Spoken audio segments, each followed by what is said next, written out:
আসসালামু আলাইকুম রহমতুল্লাহি বারকাতু। আপনারা দেখতে পাচ্ছেন আমাদের পিছনে একটা বড়ই গাছ আছে, যেটাকে আমরা কুল গাছ নামেও জানি। তো এটার উপকার সম্পর্কে হয়তো আমরা জানি না। কোরআন আসছে এটা সম্পর্কে সিদরাতুল মুনতাহা।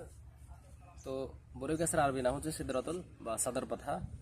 তো এটা আমাদের যারা জিন জাদু, বদনজর, হাসাদ এগুলোতে আক্রান্ত হন তাদের জন্য এটা খুবই উপকার বয়ে আনে।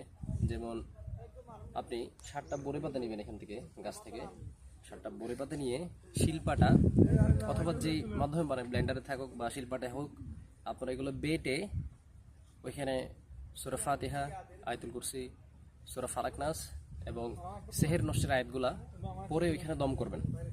দম করার পরে ওই পানি দিয়ে আপনারা গোসল করবেন। ইনশাআল্লাহ আপনি যে নিয়তে গোসল করবেন, আপনার যদি শরীরে কোনো বদনজর, হাসাদ, জিন জাদু কেন্দ্রিক সমস্যা থাকে, ইনশাআল্লাহ আল্লাহর ইচ্ছায় এটা 3 দিন অথবা 7 দিনের মধ্যে এটা চলে যাবে। আমি জাদু নষ্টের আয়াতগুলা স্ক্রিনে দিয়ে রাখবো, আপনারা সবাই এখান থেকে দেখে নেবেন। আসসালামু আলাইকুম রহমতুল্লাহ। ভিডিওটি ভালো লাগলে সবাই শেয়ার করে দেবেন।